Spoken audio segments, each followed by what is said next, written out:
Alright, so I'm going to talk about The King Beyond the Gate, which is the second book in the Drenai saga. This was written 1 year after Legend was, but the events in it take place 100 years later. It's not a direct sequel, although some events in the past are mentioned, and the only thing that really kind of carries over besides the location is Tanaka Khan's heritage. He is the main character of the book, and he was a later child. He's actually a half-breed child between a political arranged marriage in between a Drenai and a Nadir.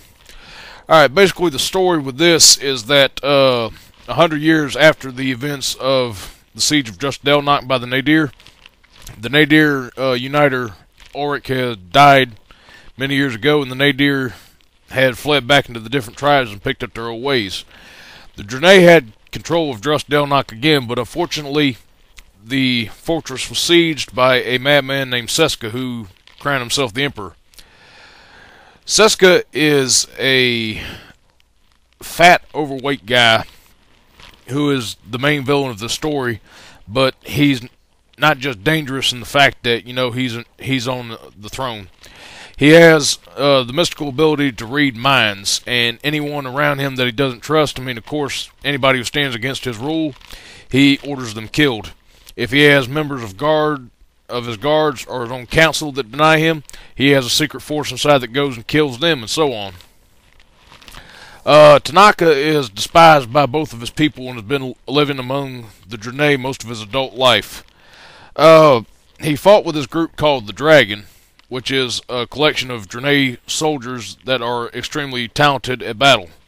Now, while I say that they call themselves the Dragon, don't let the cover of the book deceive you. There is no dragon in this story, and that kind of pissed me off that they still print with this cover and that the dragon on the front of it is actually false advertisement. It's more of a symbol. Tanaka is doing everything he can to try and rally up forces to go after Seska, and Seska, I can't remember the reason why that Seska hates him right off, but he basically wants to annihilate the guy because part of Tanaka's heritage is he is a descendant of the Earl of Bronze, and he has therefore right to the throne by blood. We also have in this the 30 are back there with him, and we have the Dark Templars, which are introduced into this. Now, they're not like the Nadir Shaman Nosta Khan, who I forgot to mention in the Legend review. These guys are the genuinely bad article. Not only can they fight, but they can astrally project themselves, and we have the whole scenario in between the 30 and the Dark Nadir all over again. And it's just as interesting as before to see it, if not better, all over again. I do enjoy those battle sequences. Around Tanaka himself, we do have a whole slew of characters which are not really developed. Not many of them are. But at some points we get to have a look into the past, and they're awesome to read about. We have Ananias, who was once a handsome gladiator who wears a mask on his face because he's horribly disfigured.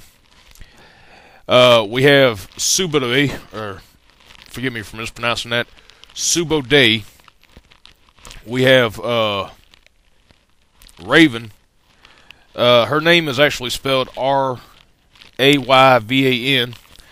She is a mother of several sons who decide to fight alongside Tanaka, and she loses them. We also have Pagan, who is introduced into the story. Now, I love Pagan. Basically, the story behind this is that when Gemmell published Legend and he was doing signing at a bookstore, a fan went up to him and said, "Hey Dave, I really enjoyed the book you wrote, mate. I was just glad to read it for the fact that there wasn't any N-words in it." And Pagan is a black man who comes from the Dark Continent, and he's come up there to fight to have some fellow soldiers to help reclaim his kingdom, which has been taken over. Unfortunately, he doesn't get to complete that task because he dies halfway through the book. But he's a real uncanny fighter, and Gemmell claimed that he included his character in the book just to be a fuck you to that guy who told him that he was glad there were no N-words in that book. What else is there? Decado, who is a who attempted to be a reformed killer and lead a pacifist life, lives with the 30, but he's kept separate from the others, and the fact that he was a violent man before he came to the group. And there's there are a few interesting scenes in between him and the abbot over the 30, where he's trying to teach him gardening, but it's really metaphorical into his growth. And unfortunately, in order for Tanaka's side to win, Decado has to step outside of the shelter that he's built around himself to get away from the world, and he has to step up and fight again. Decado is known as the Eyeside Killer, and what's interesting about this is that his clone is later seen in the Swords of Night and Day. That Decado, which is also an interesting character, but a little more psychotic. He's just a fascinating read. Eventually, towards the end of this book, not only will Tanaka have to unite the Drenai forces against Seska in order to bring him down, he also has to go and get the help of the Nadir. Now, unfortunately, while I do enjoy Gemmell's writing, he's a fan of wrapping everything up as quickly as possible, and sometimes that will mean really cool battle scenes are going to be the last 4 or 5 pages of the book. Anything else I can add real quick? Well, I need to talk about the Nadir thing real quick. There's kind of a spirit quest where he's got to prove that he is the leader of it, and while that is good, this literally takes place within the last 20 pages of the book, and it's extremely rushed.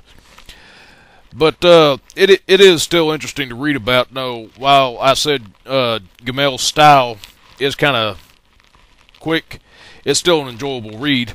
And of course, the main adversaries that they have besides Seska in this are the Joinings, and they eventually become, they're not really dominant characters in the book, but over time, folks will continue using these magical werebeasts as weapons against their enemies. So, you know, this is a solid read right here. If this is your first time picking up anything, I highly recommend this book. If you enjoyed Legend, definitely check this out because it's good to go on and follow more of the timeline. Thanks for watching, and I'll be back with Quest for Lost Heroes next time.